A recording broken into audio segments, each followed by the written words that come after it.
Vítajte, milí poslucháči, pri ďalšej epizóde podcastu Žijem pre umenie. Tento podcast je iniciatívou občianskeho združenia Asociácia pomoci APA, ktoré už 15 rokov v jesennom období organizuje charitatívnu aukciu súčasného umenia na pomoc deťom a dospelým so zdravotným znevýhodnením. Budeme sa rozprávať s tými, ktorí dlhodobo tento projekt podporujú venovaním svojich diel. Podcast vznikol v spolupráci s nadáciou Teatry. Predstavte si obrazy, ktoré vyzerajú ako sny. Fragmenty spomienok, krehká melanchólia, ženskosť a poézia zachytená v maľbe aj v priestore. Taká je tvorba Lucie Talovej, neprehliadnutelnej slovenskej maliarky, ktorej diela cestujú zo Slovenska až do zahraničia a vťahujú diváka do iného sveta. V novom diele podcastu sa porozprávame o jej ceste k umeniu, o spomienkach a archívoch, ktoré premieta na svoje obrazy, aj o tom, aké sny si ešte chce plniť. Vstúpte spolu so mnou do vizuálnej poézie Lucie Talovej. Lucka, vítajte. Dobrý deň, ďakujem za pozvanie. Lucia, vy ste neprehliadnutelná autorka, ktorá zobrazuje neosobné objekty, také všaké budovy, prístavy, paneláky, továrne, ale zobrazujete ich tak, že to pôsobí veľmi osobne, nostalgicky, sentimentálne, že to má dušu. Ste taká sentimentálna, nostalgická, melancholická. Ste to vy? Myslím, že áno. Je to o nejakom mojom vnútornom prežívaní. Vlastne možno ani nejde o nejaký konkrétny námet v tom obraze, ale možno presne cez ten filter, realitu, ktorú filtrujem ako keby cez seba. A je v tom cítiť emócie a krehkosť. A to je asi niečo, s čím sa dokáže divák potom stotožniť. Priznali ste sa, že ste samotárka, že ste rada sama. Bolo to tak vždy, alebo je to dôsledok teda takého toho bohatého umeleckého života? Myslím, že práve naopak. Asi skôr vždy som hľadala nejakú samotu.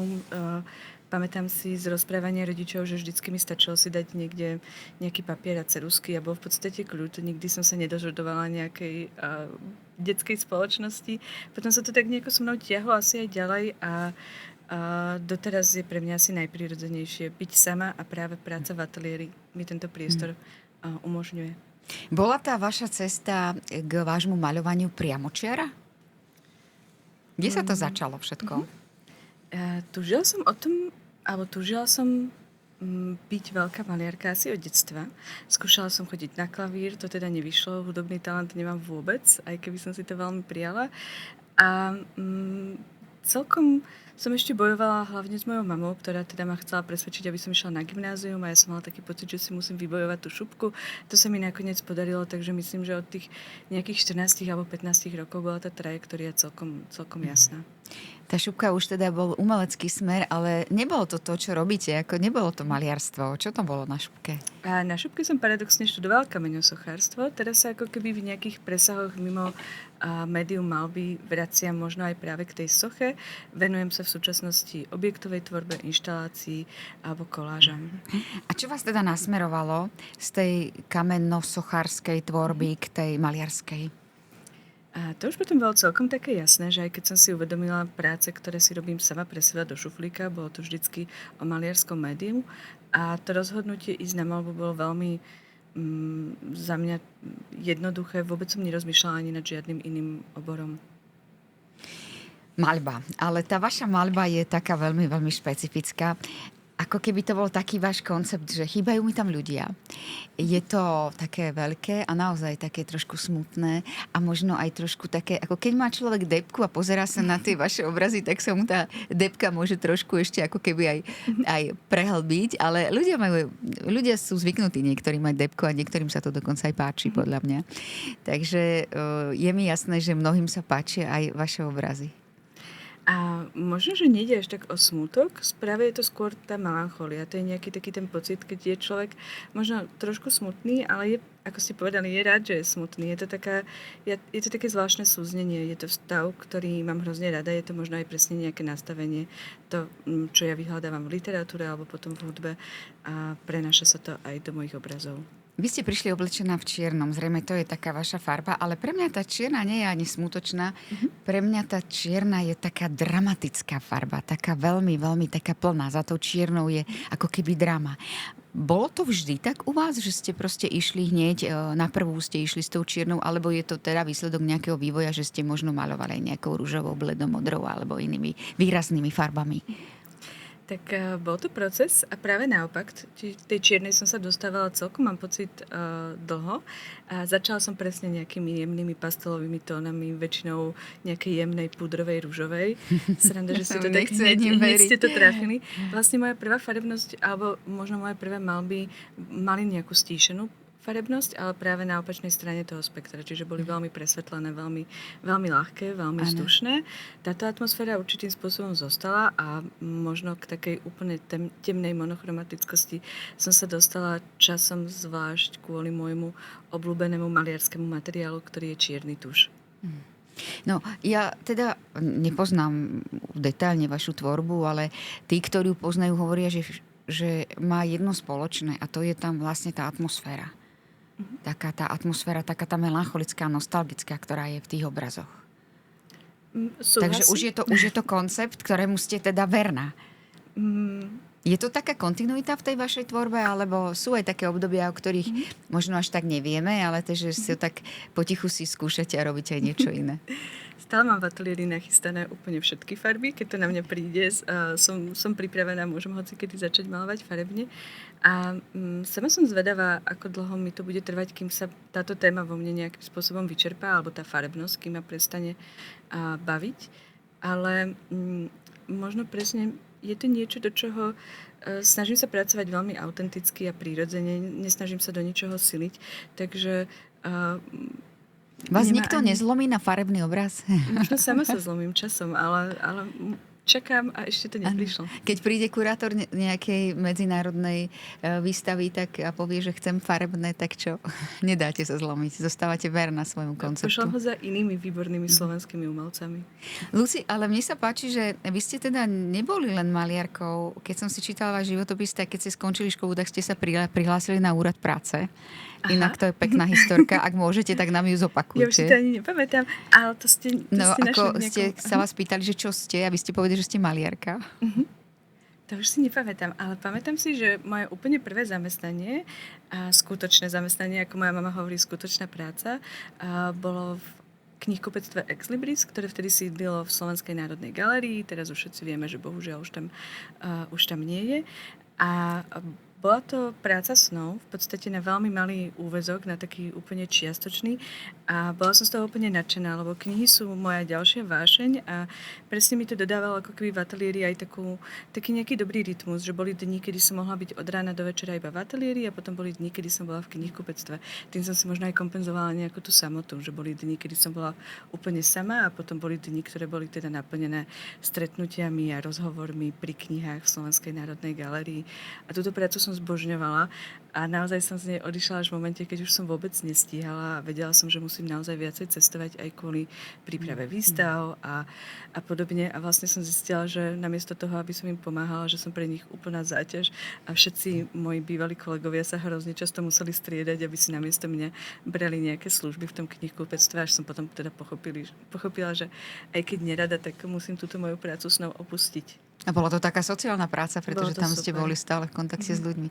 Ale už potom ste sa tak trošku ako keby oddelovali od tých ľudí, lebo viem, že ste mali ateliér aj v meste a teraz už zrazu máte ateliér mimo mesta a ako keby to vyhovovalo vášmu naturelu, že je tam ticho, pokoj, kľud, nezastaví sa tam nikto len tak si pokecať na kávu a vyrušovať vás.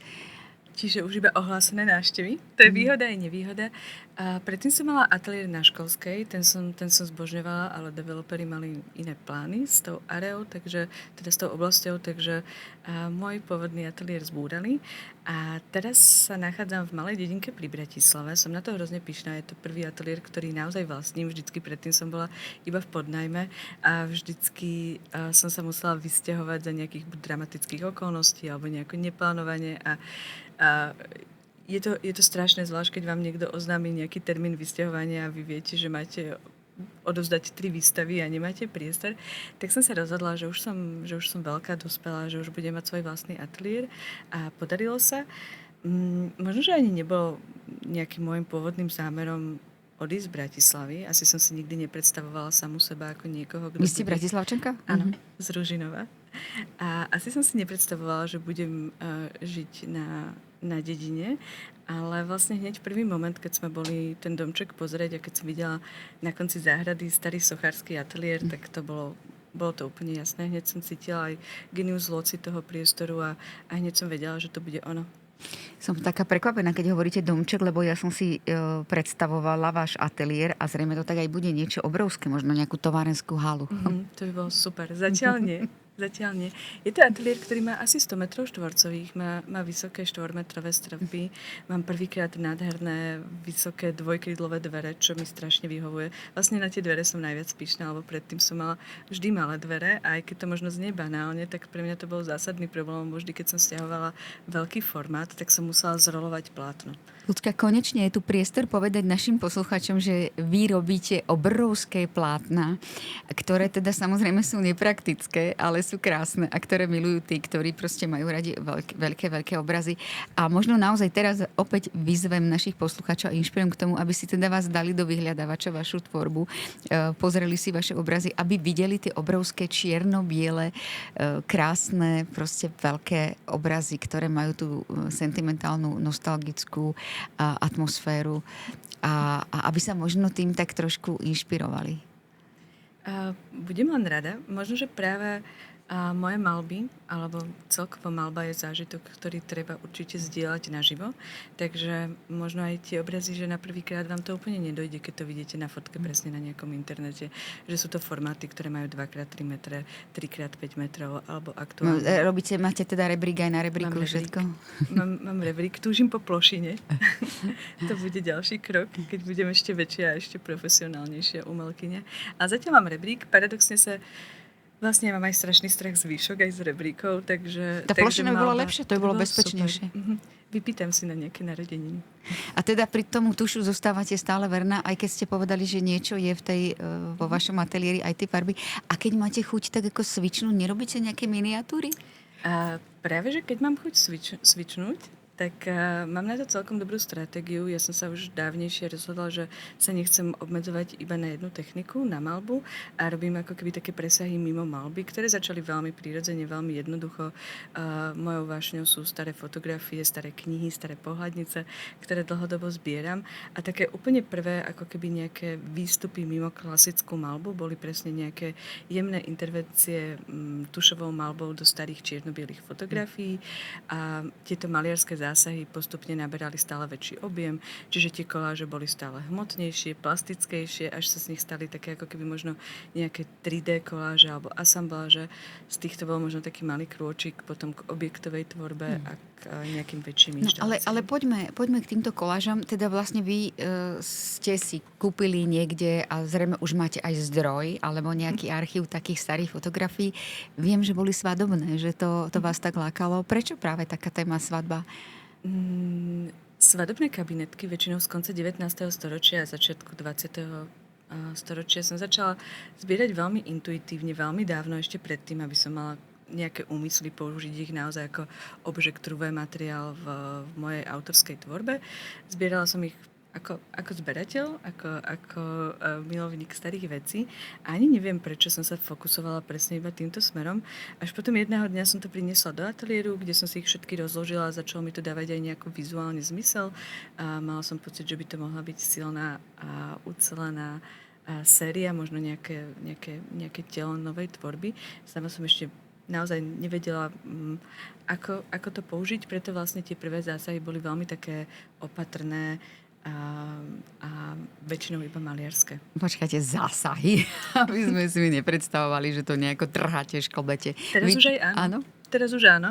A predtým to boli naozaj úplne najjemnejším, najmenším štečekom. Detaily nejaké ste tam, že do čierno-bielých fotografií konečne sa objavili nejaké detaily farebné? A skôr som domalovávala čierne kvapky nevestám a roztečené šaty. Pamätám si, že som robila nejaké doplnky do svadobných kytíc. Boli to také veľmi... A takéto smutné všaké slzy do svadobných kytíc a svadobných šiat? Takto ste to videli? Myslím, že áno. Vlastne vtedy som sa viacej ako keby zameriavala na nevestu, ktorá aj z mojej ženskej perspektívy sa stala hlavnou aktérkou nejakého prerozprávaného príbehu. Ten komentár, ktorý som chcela doplniť, bol venovaný hlavne jej. A vlastne na tých starých svadobných fotografiách ma veľmi priťahovala taká tá nejaká nejaký zvláštny moment. Vieme, že na starých fotografiách sa skoro nikto neusmieva. Ano. Bolo to samozrejme technológiou, lebo kým vznikol jeden záber, tak to trvalo strašne dlho. Čiže aj možno niekde na začiatku, keď sa tá nevesta možno nejako usmievala, tak ku koncu už to bola taká iba grimasa alebo iba portrét bez úsmevu. Ako keby možno v porovnaní so vzťahom, ktorý teraz vidíme na nejakých súčasných svadobných fotografiách, že všetci sa tam strašne usmievajú. Pre ženu to má byť teda ten najkrajší, najšťastnejší deň v celom jej živote. Tak možno práve tento kontrast, že tie staré nevesty boli ako keby veľmi, veľmi smutné. Alebo a tá vaša nevesta niečo symbolizuje? Alebo je to len nevesta zo starého sveta, kedy boli také smutné tie nevesty? Bolo to asi aj vlastne doteraz možno v nejakých iných kontextoch pracujem s témou postavenia ženy v súčasnej spoločnosti alebo porovnávam postavenie žien z minulosti so súčasnosťou. Čiže napríklad na tom prelome storočí alebo v prvej polovici 20. storočia získala žena naozaj nejaký spoločenský status až svojim výdajom. Aj po tom výdaji v podstate nebolo až také úplne podstatné, kto je, čo robí, ako sa volá. Bola to proste vždycky manželka niekoho, lekára, továrnika, proste skôr taká ako keby anonymná postava. Možno ani nebolo dôležité, ako vyzerá. Veľmi často som týmto nevestám na svadobných fotografiách prekrývala tváre. Tiež ako nejaký symbol možno na jednej strane anonymity a na druhej strane, pokiaľ prekryjete nejaké charakteristické prvky v tvári, tak sa dokážete ako keby možno aj s tou postavou viacej stotožniť. Alebo možno si do toho môžete evokovať nejaké vaše asociácie, vaše spomienky. Možno niekto začne rozmýšľať, že či to môže byť portrét mojej starej mamy alebo jeho starej mamy. A ako keby takéto nejaké, paradoxne to vzdialovanie znamená možno aj priblíženie cez nejaké vlastné zážitky a spomienky.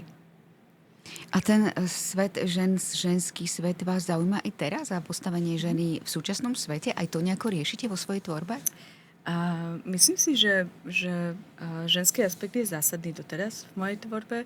Sú série, kedy je to viacej viditeľné. Práve v tých kolážach a asamblážach často používam ženské postavy, ženské portréty a vytváram ako keby znova nejaký komentár, možno k spoločenskej situácii.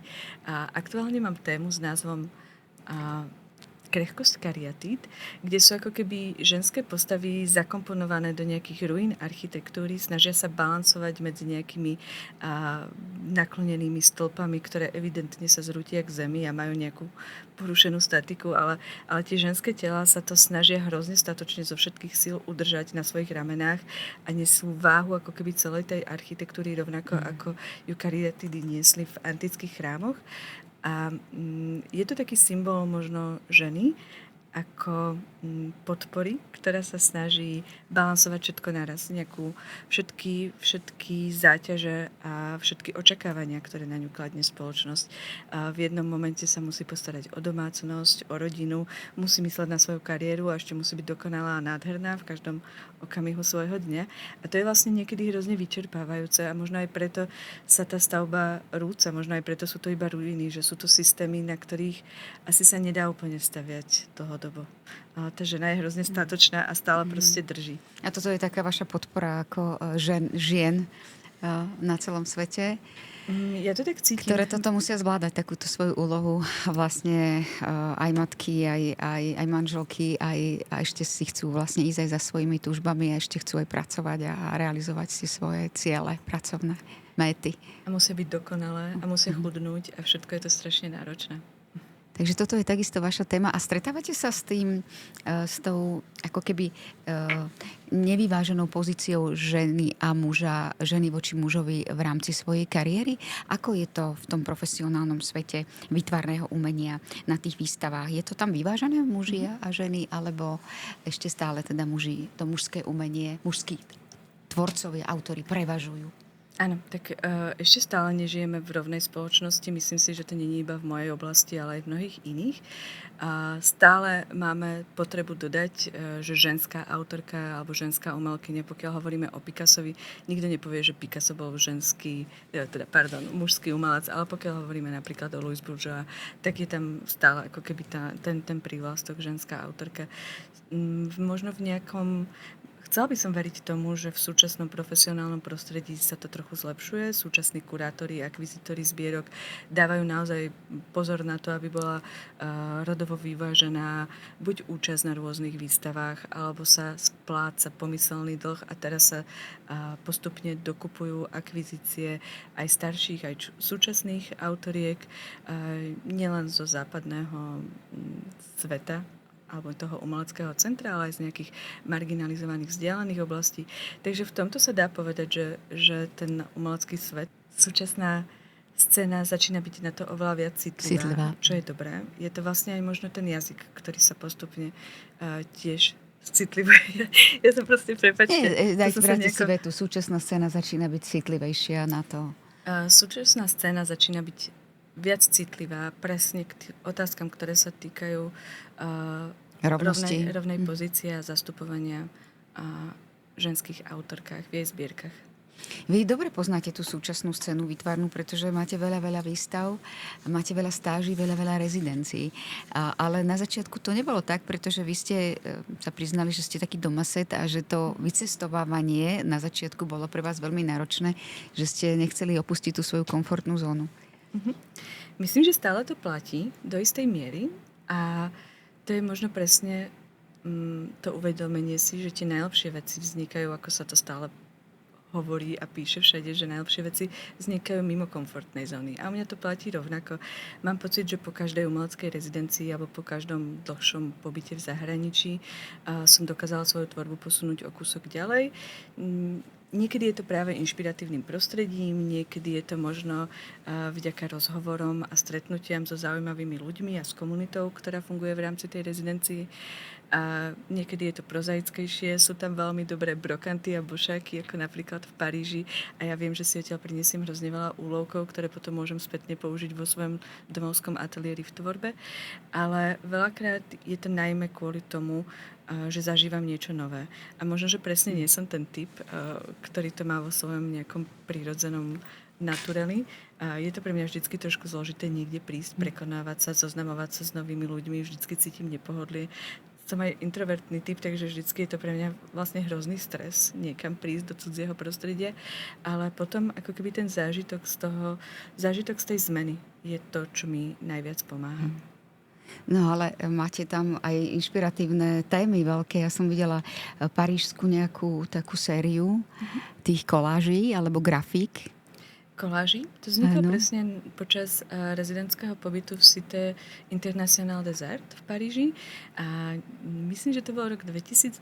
Bolo to úplne v strede korony, takže veľmi zvláštne obdobie. Paríž navštevujem celkom často, ale na tento pobyt si naozaj spomínam, pretože to bolo poprvýkrát, čo som videla vyprázdnený, vyľudnený Paríž. Paríž bez turistov. Ja som tam bola ešte v období, kedy bol august-september, vrcholila korona kríza a v tom auguste nielen, že tam neboli žiadni turisti, ale v tom auguste vlastne ešte aj Parížania, čiže domáci opúšťajú Paríž. Takže ja som mala naozaj pocit, že chodím po ľudoprázdnych uliciach. Dobre, ale galérie boli otvorené. Galérie boli otvorené. Áno, veľmi špeciálny režim mali, že iba po pár ľuďoch sa mohli teda ísť tam pozrieť návštevníci do galérie. Presne tak. V tom bol cítiť ako keby najväčší kultúrny, politický rozdiel medzi tým, ako to má nastavené napríklad Francúzsko a Slovensko. Už v časoch, keď bolo zatvorené naozaj úplne všetko, tak galérie a celkovo kultúrne inštitúcie držali úplne do poslednej chvíle. Boli presne, ako spomínate, v špeciálnom režime, ale práve vďaka tomu som možno po viac ako 10 rokoch opäť navštívila Louvre a všetky tie fotky z memečiek, kde sa nedá Mona Lisa ani len vidieť, lebo sú tam proste davy, tak tie miestnosti a tie sály muzejné boli naozaj vyprázdnené. Niekedy, doteraz mám z toho zimomriavky, keď si na to spomeniem, že bola som ako keby v inom svete, iná dimenzia. Bola som sama pred tým umeleckým dielom a to bolo hrozne silné. Vráťme sa ale z Paríža domov. Ako je to s lokálnymi témami? Čo vás teda najviac v tom našom domácom prostredí fascinuje a inšpiruje? Neviem, či je to úplne inšpiratívna téma, ale teraz sa vlastne ani nedá úplne fungovať alebo zdieľať našu nejakú každodennú realitu bez toho, aby sme mysleli na to, že spoločnosť je rozdelená, rozhádaná a umelecké prostredie je veľmi krehké a nachádza sa naozaj vo veľkom ohrození, najmä kvôli rezortu Ministerstva kultúry, ktorému sa teda celkom úspešne darí ničiť všetky naše vlajkové inštitúcie kultúrne, podporný systém kultúry a vlastne aj umenie samotné tým, ako nahradilo odborníkov svojimi politickými nominantami. Je to možno téma, ku ktorej sa ani sa nedá povedať, že sa jej snažím vyhnúť. Sama sa niekedy cítim hrozne zahltená a rada by som verila tomu, že ten ateliér je nejaká bublina, kde sa môžem Že zatvoriť. odkladáte od tohoto svoju tvorbu. Áno, že rada by som verila tomu, že je to ten ostrov, bezpečná bublina, kde sa môžem zatvoriť a na nič takéto nemyslieť. A naozaj mám pocit, že v súčasnej situácii sme tak zahltení a ja sa vlastne niekedy cítim úplne bezradná. Niekedy si vyslovene musím zakazovať všetky sociálne médiá, aby som už radšej ani nič nevidela a nič sa ďalšie nedozvedela. Človek milión. Presne tak. Súčasná situácia teda na Slovensku je veľmi... Možno by som povedala, že... možno pred rokom by som povedala, že je to veľmi zlé. Dneska už ani neviem, čo vám hovoriť, lebo už mám pocit, že rok to stále opakujem, že situácia je alarmujúca, ale dneska sa naozaj nachádzame v štádiu, kedy ja sa aj obávam, že či možno som zase nejako príliš pesimisticky naladená a mám k tomu sklony, asi je to vidno aj z mojej tvorbe, ale niekedy mám aj pocit, že asi ani neverím tejto krajine, že sa nám to ešte niekedy podarí nejako vymaniť z týchto blúdnych kruhov. Ale vy máte aj také osobné šťastie, že to svoje prežívanie vlastne môžete dať do svojej tvorby a tá tvorba vlastne vás môže ako keby naozaj si urobíte tú svoju bublinu a tam si proste žijete. No. Bežný človek, ktorý zažíva realitu a nie je obdarený talentom, ktorý mu tak ako keby pomáha, samozrejme, že si naozaj vtedy sa o to odkloní a myslí na tú svoju tvorbu. Tak, a keď ste v tom ateliéri, tak čo tvoríte? Je to všetko, čo žijete, čo prežívate, vidieť na tých obrazoch? Alebo teda ste sa rozhodli, že budete maľovať práve preto, že idem si robiť niečo iné? Funguje to asi oboma spôsobmi. Niekedy je to vyslovene tá terapia. Proste mám pocit, že je to niečo, čo ma dokáže zachrániť. Je to hlavne maľba, predovšetkým maľba je veľmi meditatívne médium, takže viem, že ma celú dokáže stíšiť, spomaliť a dokážem sa ako keby nejako rozdýchať a mám pocit, že presne ten vonkajší svet za dverami ateliéru prestáva existovať. A niekedy je to práve naopak, že mám pocit, že ani všetky tieto moje stratégie, pustiť si príjemnú hudbu, zatvoriť sa, byť sama a malovať, že niekedy to nestačí a samozrejme tie veci, ktoré sa dejú v realite, presakujú aj do mojej tvorby. Ako tvoríte? Tvoríte nejako kontinuálne alebo na jednej nejakej práci, alebo máte rozrobených viacero vecí, ktorým sa treba zvraciate a potom to tak skladáte? Myslím, že to závisí najmä od obdobia, v ktorom sa nachádzam, či mám pred výstavami alebo po výstavách, či je viac času a priestoru na to aj experimentovať alebo skúšať nové veci, alebo či len viem, ako napríklad teraz, kedy som medzi dvoma výstavami, jednu som práve otvorila a ďalšiu otváram za pár týždňov a viem, že nemám vôbec na nič čas. Takže ste pod takým tlakom? Trochu áno, aj keď asi trochu dosť. Aj keď priznávam, že ja som možno presne ten typ, ktorému všetky tieto tlaky a deadliny v podstate naozaj robia dobre. Že to potrebujete. Ja to potrebujem. Ale vtedy možno kvôli nejakej časovej efektivite som sa naučila robiť na viacerých veciach naraz. Čiže napríklad pokiaľ malujem veľkoformátový obraz, tak pokiaľ mi schne alebo kým čakám ako uschne nejaká vrstva, tak aby som nestrácala čas, aby som nemala v ateliéri nejaké prestoje, tak si prejdem k inej pracovnej zóne, kde už mám nachystané na stole veci na koláž a začnem si napríklad pracovať na nejakom kolážovom diele. Možno, že aj vďaka striedaniu týchto rôznych techník dostávam ako keby väčšiu energiu a viem naozaj stráviť celý deň v ateliéri od rána do večera prácou. Vy tam musíte mať na kila toho tušu nakúpeného. A to sa zdá, na podlahe je nejaký vyschnutý, ale každému, keď to hovorím, tak mi nechce veriť, ale keď príde ku mne do ateliéry, tak je tam skoro prázdno. Veľmi často si upratujem. Ste taká systematická? Áno. Všetko si musím odložiť. A to tak patrí málo k umelcom. Tí sú skôr takí chaotickí, by som povedala, takže ste taká výnimka. Ja viem, mne sa práve že hrozne páči, keď vidím... Uprataný ateliér? Práve, že keď vidím fotografie z ateliéru... Teda vy máte uprataný ateliér. Ja mám ateliér, ktorý je vždycky uprataný. Keď použijem nejakú knihu kvôli koláži, tak som schopná ju okamžite vrátiť po použití naspäť do poličky na jej špeciálne miesto. Fotografie a fotoalbumy mám v rôznych krabiciach, čiže tiež vždycky jednu krabicu otvorím, niečo si vyberiem, zatvorím a vrátim naspäť do police.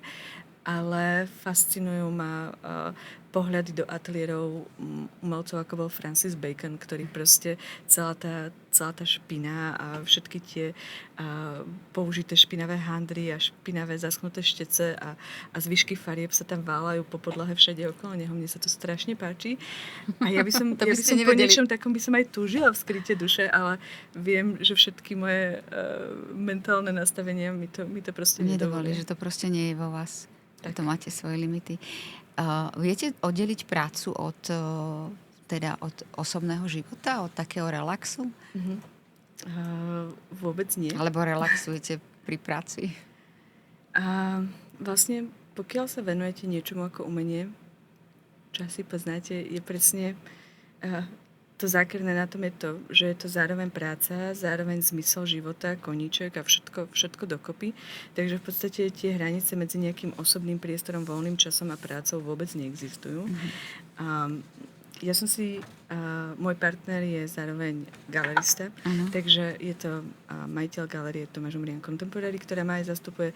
Takže je to ako keby ten vzťah tej práce a súkromného života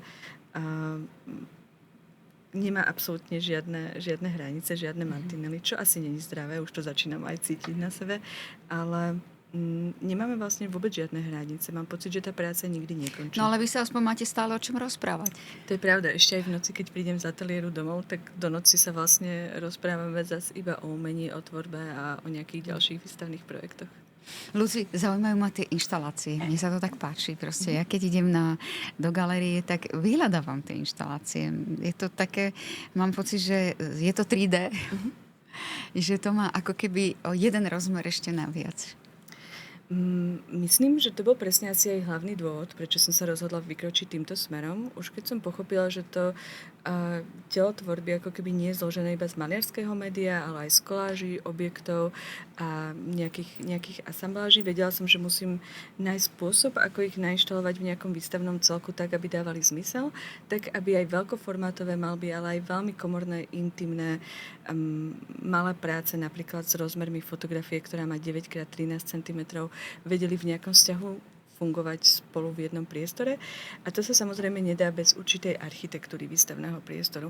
Keď som sa pustila ako keby do tejto témy, stále viac bolo pre mňa fascinujúce to, ako dokážem pretvoriť výstavný priestor galérie, to, ako dokážem ovplyvniť pocit diváka, ktorého navigujem priestorom v určitom rytme a vlastne pochopila som, že vďaka architektúre dokážem pripraviť ako keby rôzne environmenty a zákutia, v ktorých tie moje diela vyznievajú najsilnejšie.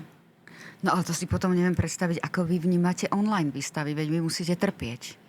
To asi skôr ignorujem. Viem, že aj presne cez nejaké to obdobie korony. Keď bol COVID, tak to prebiehali tiež výstavy. Som sa snažila preklikávať nejaké fotografie.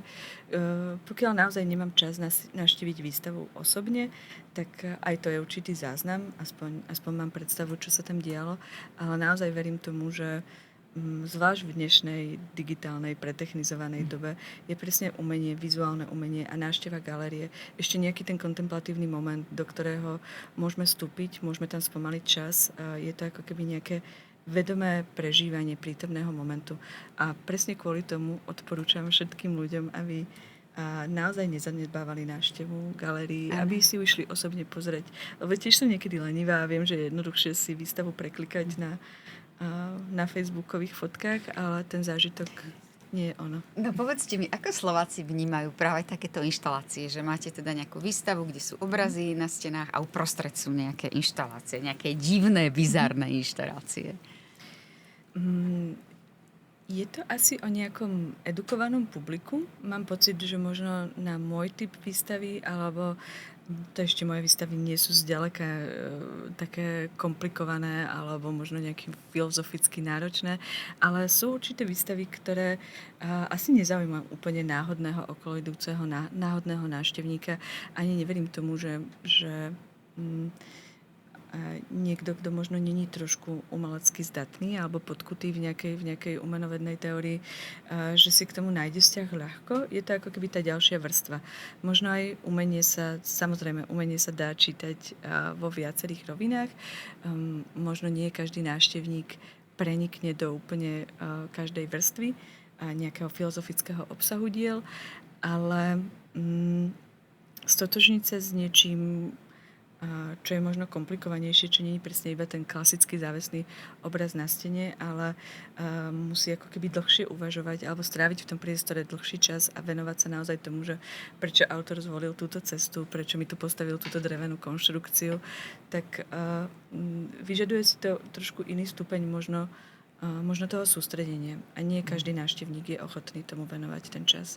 Aký je rozdiel medzi teda vašimi zberateľmi, vašimi fanúšikmi v zahraničí a tými, ktorí sú tu na Slovensku? To je možno také najviac markantné a napovedá to aj o tej situácii. A z časti sa to vracia k otázke, ktorú ste položili pred chvíľou. Mám pocit, že na Slovensku sa stále častejšie zberatelia sústreďujú len na moju malbu, čiže pokiaľ sa rozhodnú pre nejakú akvizíciu, tak je to presne tá klasická malba a na plátne majú pocit, že to je tá investícia, ktorá sa oplatí a sú ako keby možno zberatelia na Slovensku menej odvážni v tom, že sa rozhodnú si kúpiť dielo na papieri, dielo, ktoré je možno z archívnych starých papierov, čiže je veľmi zložité možno aj na nejakú ďalšiu archiváciu, alebo je to akvizácia, ktorá je trošku zložitejšia. Treba o to dielo sa viacej starať, aby sa nezničilo. A majú pocit, že možno ten krehký papier, ktorý ešte k tomu ja roztrhám alebo zafarbím, že možno nie je schopný odolať stáročia nejakému zubu času, tak majú pocit, že asi sa tá akvizícia až tak úplne neoplatí. Kdežto práve naopak v zahraničí, myslím, že presne francúzske prostredie alebo talianske prostredie zberateľov sú navyknutí aj z nejakej tradície Arte Povera a podobných umeleckých štýlov, že je úplne bežné, pokiaľ sa v tvorbe využíva starý apropriovaný materiál, nemajú pocit, že si kupujú niečo riskantné alebo niečo, čo ešte nie je zavedené časom. Mám pocit, že sú odvážnejší, nakupujú zložitejšie diela, nakupujú väčšie inštalácie, alebo pokiaľ kupujú menší formát, tak je to napríklad akvizícia celej zbierky. Presne v Paríži, to je možno aj také moje srdcové mesto, možno, že k nemu mám najbližšie, ale mám zároveň aj pocit, že práve francúzski a parížskí zberatelia možno najlepšie reagujú na moju tvorbu. Pár rokov dozadu sa podarila akvizícia veľmi dôležitej zbierky umenia Oliviera Weidmeyera Picassa. Je to vnuk Pabla Picassa, ktorý proste prišiel a cez moju parížskú galériu si odo mňa kúpil celú kolekciu Paris Diary, ktorá bola, myslím, 20 rámovaných koláží. Úplne na začiatku som bola nadšená z toho, že tie diela ostanú spolu, že sa neroztrúsia po celom svete po rôznych zberateľov, ale vždycky je najlepšie, keď tá kolekcia ostane pokope. Až potom som sa dozvedela, do akej dôležitej umeleckej zbierky tieto diela pôjdu a na to som bola neskutočne pyšná. A do akej išli? Do jeho zbierky vlastne Oliviera Weidmeyera Picassa. Je to veľký zberateľ. A to je vnúk Picassa? Áno. A ako zo srandy dodávam, že v správnej umeleckej zbierke má byť všetko od Picassa po Talovu, tak teraz to platí. To je aká prestíž, aká taká radosť. A vy ste si čo za to kúpili potom? Myslím si, že ešte z toho Paríža hneď som si kúpila nejaké topánky. Určite to treba, tak potom si to zekonomizovať a treba si dopriať však. A napríklad hrozne rada nakupujem na francúzskych bošákoch, antikvariátoch alebo na burzách starožitností, Saint-Ouen v Paríži. To je moje obľúbené miesto. A tam, keď míňam naozaj veľa, tak to mám vždycky nachystané ospravedlnenie, že však to je vlastne pracovný materiál. Ja tie veci vlastne potrebujem, čiže musí míňať. Luci, ale aj takto musí byť dobrý pocit, teda samozrejme toto je výnimočný pocit, toto, čo ste povedali, že si teda kúpi niekto celú kolekciu, a ešte to je Picassov vnúk. Ale keď si napríklad Slováci kúpia váš obrázok, alebo sa im páči a aj si povedie, že to je dobrá investícia, ale aj to musí byť dobrý pocit toho autora, že ho tak niekto, trebárs like, oceňuje, že si povie, že kúpim si to, že je to aj pekné a ešte je to aj dobrá investícia, že ste dobrá investícia. Veď to je lichvotka. Verila by som tomu a chcela by som tomu veriť, že som dobrá investícia. Snažím sa na tom pracovať, aby tie investície rástli. Super. Mám rôznych zberateľov. Niekedy je to naozaj od nejakých top špičkových zberateľov, ktorí sú stále, ktorých máme aj na Slovensku, našťastie pomerne veľa, aj v susednej Českej republike. Ale vážim si veľmi aj presne malých zberateľov, že častokrát sa ku mne do ateliéru dostane napríklad mladý pár a povedia mi, že je to ich úplne prvé dielo. Možno ani nemajú úplne potenciál zakladať si nejaké veľké umelecké zbierky. Viem, že to dielo chcú mať, pretože ho chcú vo svojej obývačke, chcú ho mať vo svojom domove a stalo sa mi aj, že si niekto musel zobrať možno nejakú pôžičku. Čiže to je aký niečo. dobrý pocit, že takto stojíte niekomu za to. Presne. To si hovorím, že ako veľmi si to ten človek musí vážiť. Zvlášť nejakej ekonomickej situácii a že dá prednosť tomu kúpiť si funkčné auto alebo možno pračku alebo chladničku, niečo, čo by sa mu naozaj zišlo. A namiesto toho investuje do môjho diela. A takéto pocity zbierať, tak potom to stojí za to pracovať a tvoriť ďalej a teda robiť aj výstavy aj pre bežné publikum. Určite áno. Čo máte teraz pred sebou? Čo vás čaká? Vy ste už, že jedna výstava je pred vami, ale teda možno v nejakej takej perspektíve, lebo predpokladám, že vy ako medzinárodná umelkyňa už máte aj nejaké termíny na budúcoročné zahraničné výstavy.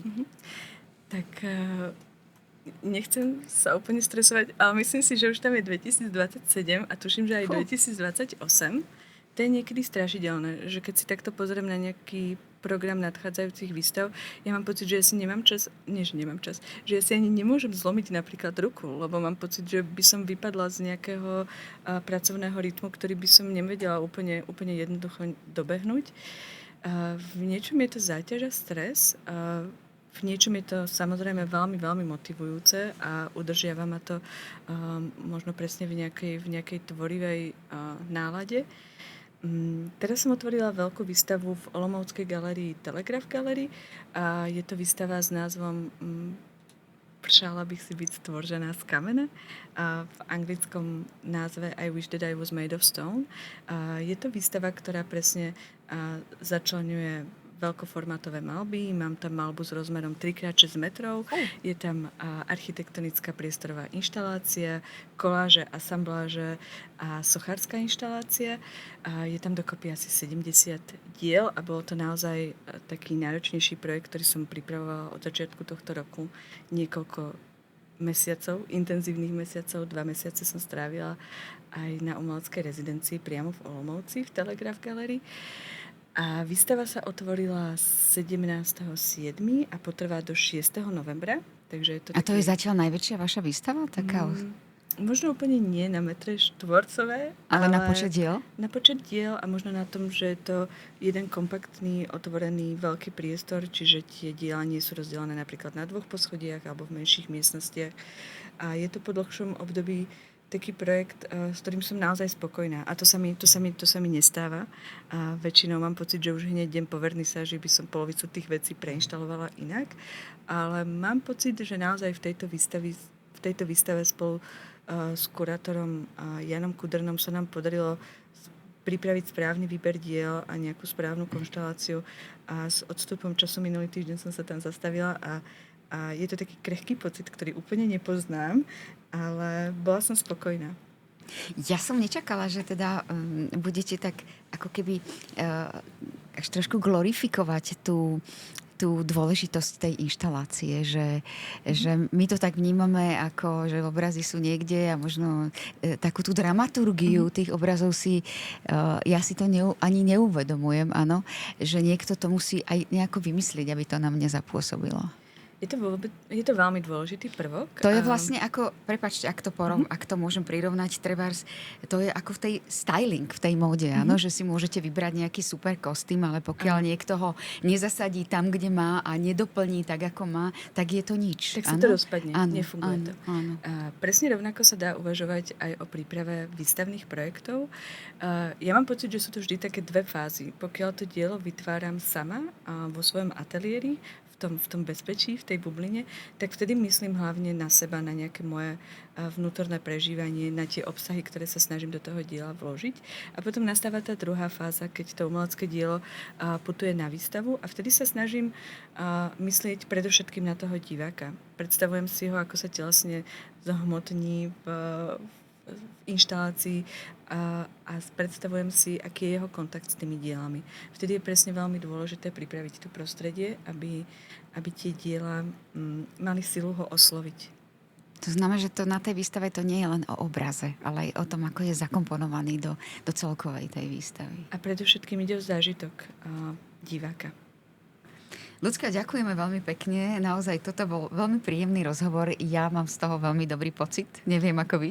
Bolo to veľmi príjemné. Ďakujem veľmi pekne. Ako som hovorila, že som introvert, tak toto by som si kľudne ešte zopakovala. Super, môžeme niekedy na budúce. Tak, milí poslucháči, toto bol rozhovor s výtvarničkou Luciou Talovou v našom podcaste Žijem pre umenie. Ďakujeme, že ste počúvali a ak vás tento rozhovor zaujal, nezabudnite sledovať aj ďalšie epizódy, kde vám opäť prinesieme inšpiratívne príbehy ľudí, ktorí tvoria a žijú pre umenie. Príjemný deň vám želá Soňa Millerová. Tak toto bol podcast Žijem pre umenie. Milí poslucháči, ďakujeme vám za priazeň a nezabudnite nás počúvať aj v ďalších epizódach so zaujímavými výtvarníkmi. APA žije umením aj pre umenie už 15 rokov. Želáme vám krásny deň. Do počutia.